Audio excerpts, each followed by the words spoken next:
Hello guys and gals, and welcome to another episode of Unique Items. Today we're going to be looking at a rather low level shield. It is called the Umbral Disc. It is only level 9, which is really low, and it has a strength requirement of only 22, so most characters can utilize this at level 9 when they are able to put it on. It is a small shield, so it does have a relatively low block chance. And if you guys are unaware, because I believe this is only the second shield that I have covered, and this is the first shield I think that I've covered that is usable by more than just simply paladins. So every single class has a different block chance depending on their character. When you take this shield and you put it on a different character, you will notice that the block chance changes. And instead of just telling you, I'm actually going to show you. So if I take this Umbral Disc and I log out of the Paladin, which you could see was at 65%, and I hop onto a Sorceress, and I take that same shield and look at it, you will notice that the shield does not have 65% to its block chance anymore, and instead has a block chance of only 55%. And this is because each class has a different block chance depending on the class itself. So paladins have the highest block chance no matter what. Amazons, assassins, and barbarians tend to have a medium block chance. And sorceresses, necromancers, and druids have the lowest block chance out of all classes. So do keep that in mind as we go forward and talk about these shields. Another thing to consider when we are talking about shields is the smite damage. So each individual shield has its own specific smite damage, which is only seen by the paladin when the paladin is looking at it. As you can see, my Rhyme Tower shield right here has a smite damage of 1 to 5, and the Umbral Disc has a smite damage of 2 to 3. Being a relatively low damage shield, or a low level shield, it will have a relatively low smite damage. So if you are a smiter specifically, you would probably want to shy away from this shield just simply because of its extremely low smite damage. Most smiters, if you do tend to build one, are going to focus on shields that have relatively high smite damage, and they're going to upgrade relatively often until they get to the desired shield of their choice. Barbed shields, spiked shields, bone shields, those tend to have much higher smite damage than, for instance, a small shield. Also, the paladin class shields have fairly good smite damage as well. So let's get into the stats of this item. So this particular item has a 30% increased block chance, and this is important because small shields have a relatively low block chance in general. And if you take a look at a base small shield, the base small shield has a block chance of only 35% on a paladin, and then 25% on druid, necromancer, and sorceress. So the 30% extra chance of blocking there is adding to that total. So the 65% that we see is only there because of the 30%. As you can tell, because like I said, small shields have a block chance of 35, which means that the paladin gets 35 plus 30, which ends up being 65%. And of course, you can go and you can take a look at a regular small shield. You don't have to actually look this up. You can just simply find a small shield, and you can look at the block chance on a small shield and see what the small shield is. Now, of course, there's not one in hell difficulty, but I could always gamble one. How about that? Gambly, gambly, gambly, gam.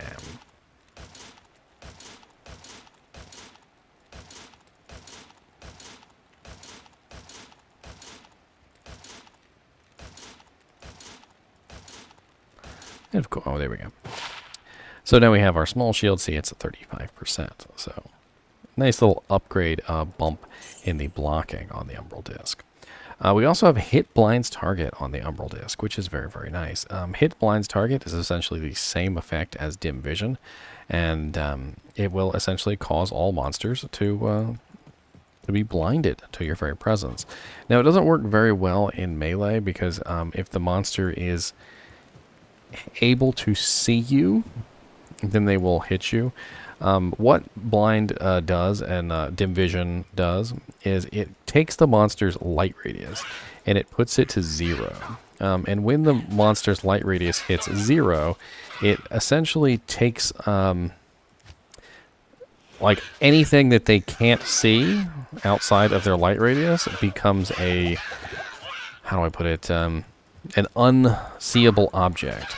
But if you are within their light radius, which is within their melee distance, you will of course trigger their attack, almost like touching them.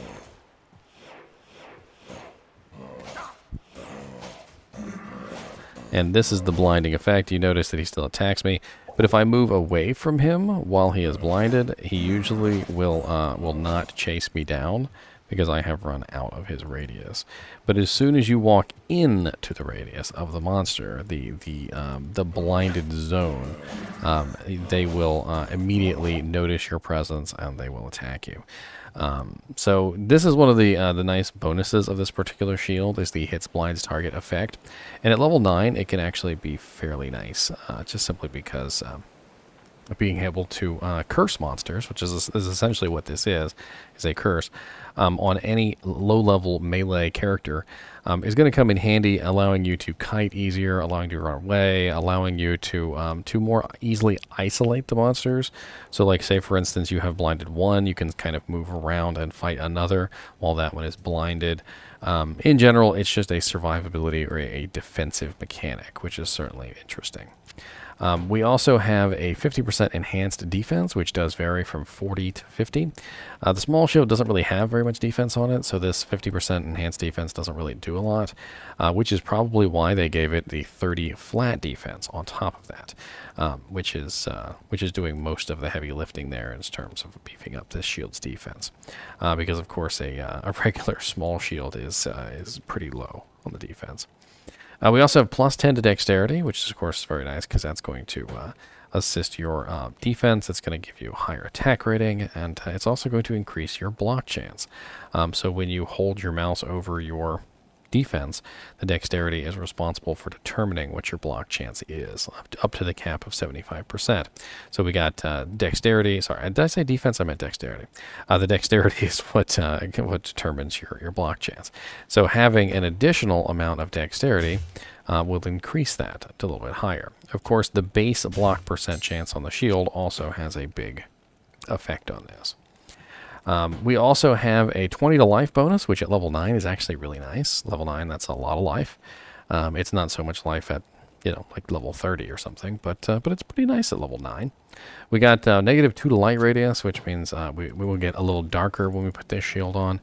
If I go somewhere that's extremely dark, like catacombs, you will see that my light radius actually visibly diminishes when I put the shield on. So it's not really that big of a deal. Most people don't even really care about light radius.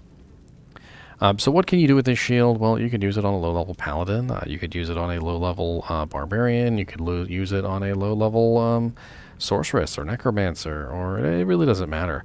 It's just a nice little low-level shield that you could use. I feel like this one would actually work quite well with a javelin Amazon, simply because she could use it on her offhand while throwing javelins, and being able to blind things with javelins would be very, very handy. Of course, you can add a socket to this if you want to. It does not come with one. That is not the case. And we're going to go ahead and we're going to upgrade this, and we're going to see what kind of stats it gets when we upgrade it. I really don't see why not. So what we're going to need is we're going to need a shale and a towel, and a perfect diamond. This is going to go from 46 defense, 65% chance to block, 2 to 3 smite damage with 22 strength and level 9 requirement. And it goes up to a 112 defense, 72% chance to block, 7 to 14 smite damage, 53 strength, and a level 30 requirement. As you can see, when it comes to shields, there's more than meets the eye to just simply upgrading the defense. The block rate can change, and this has to do with the fact that it changed from a small shield to a round shield. So the round shield, which is one tier higher than the small shield, actually has a higher block chance, which allows this particular item to go up. So instead of a 35% block chance, which is what was on the small shield, we are now going to the exceptional version, which has a 42% block chance for Paladin. So we've gone up from 35 to 42%, and that, of course, has raised it from 65% to 72% with the 30% extra that's on the shield, which is not bad at all. The smite damage also went up, which was a welcome change from the, what was it, 2 to 3? 2 to 3 to the 7 to 14, which is a fairly nice upgrade. Now, we do have an ethereal version, which is unfortunate because I don't think anyone would ever want to waste a Zod in the ethereal version. And the defense on this shield is unfortunately incorrect. So let me run the calculations on this really quickly, just so we know what the actual defense is on this. So assuming a defense of 10 on the small shield, which is actually the highest that it can roll, is not much of a variable, plus 50%, is 15. Then we also have a flat defense of 30 and a bonus of 50%. So we have to add the 50% first. And then we also have to add the 30. So the ethereal version would have a defense of 52.5, which isn't really that much better than the original 46. Now we can also upgrade this, of course, with a shale and a towel and a perfect diamond, and we can get something else. And I seem to be shy on perfect diamonds. I'll be right back. All right, so let's go ahead and upgrade the ethereal version as well.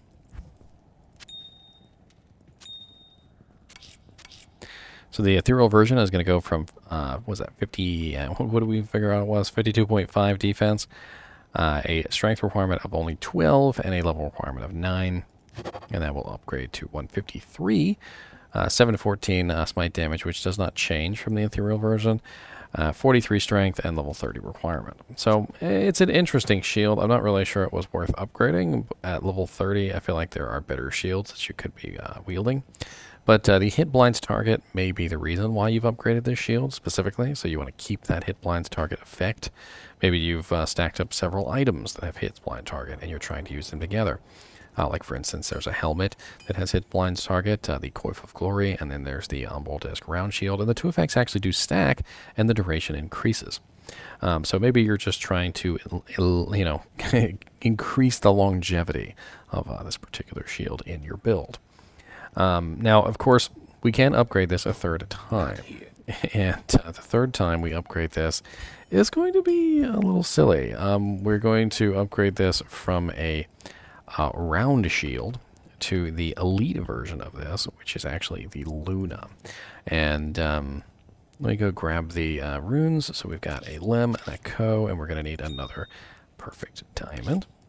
And we're going to need a second limb and a second co to upgrade the ethereal version. Oh, Lord. I accidentally socketed it with a perfect diamond, which is not actually a bad choice for 19 all res. So let's upgrade this to its highest form. So we've got 112 defense, a 7 to 14 smite damage with a 72% block chance, 53 strength, and a level 30 requirement. And this brings us up to a chance to block of 75%, a smite damage of 17 to 29, a strength requirement of 100, and a level requirement of 57. The upgrade on this, I'm not sure is actually worth going to the higher tier, but as you can see, the block chance actually did go up.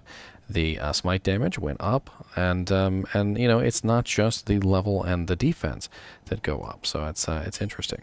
100 strength is not too bad either, as far as the requirement. And the ethereal version is going to go from 153, 72%, 7 to 14, 43 strength, 30, to 288, 75%, 17 to 29, 90 strength requirement, and level 57. Now, this particular shield I don't really feel like is worth the upgrade to the third tier. I feel like this shield shines at its lower tiers, but if you were just specifically trying to build like the monstrous hits blind target creature, I guess maybe this would be one of the items that you would use. There are a lot of items in the game that have hits blinds target, and if you're ever interested in things like this, if you type in hits blinds target into Google, and you follow it up with Amazon Basin. Amazon Basin has this really cool habit of listing all the items that have an effect. And you can find out what those items are. So, for instance, the Coif of Glory Helm has hits blinds target, which is level 14, which would pair nicely with the Umbral Disc for a double blind. You can also you get a hits blinds target from a Sur rune, the Hand of Justice weapon, the Passion weapon, the Silence weapon, as well as the Wind and Eternity weapons. The Death Spade Axe, the Last Wish Axe, the Skull Splitter Military Pick, the Minotaur Axe, the Earthshaker Battle Hammer, the Last Wish Hammer, the Polearm Pride, Wostave Halberd, Patriarch Greatsword, Cold Isle Steel Cutlass, Last Wish Sword, Mage Wrath Runebow, and Umbral Disc Small Shield all have the hits blinds target effect. So this is not the only place that you can get hits blinds target. However, it is the lowest level hits blinds target item. Even Coif of Glory, which is level 14, is much higher level than the level 9 Umbral Disc Shield, which has the hits blinds target effect. So if you're specifically trying to get hits blinds target, maybe for a Javazon, this shield might be a good choice for you. It's a decent shield all around, even sans the hits blinds target. And at level 9, it's definitely going to be a lot better than a lot of the crap that you find. Even if you had the ethereal version, usually around level 9 to level probably like 20 when you would replace this shield, it's probably not going to break. I find a lot of the times when it comes to lower level items, you just don't tend to use them enough or abuse them enough to the point where they will break before you out-level them, which means that lower level ethereal items are actually kind of nice. You'll probably find this shield just about anywhere. I'm not going to give you specifics because it really is a relatively low-level shield, and you're probably going to see it drop all the way through Act 1, Act 2, Act 3, Act 4, on all the way up into Hell difficulty. As always, I do appreciate you guys and gals watching my videos, and keep watching.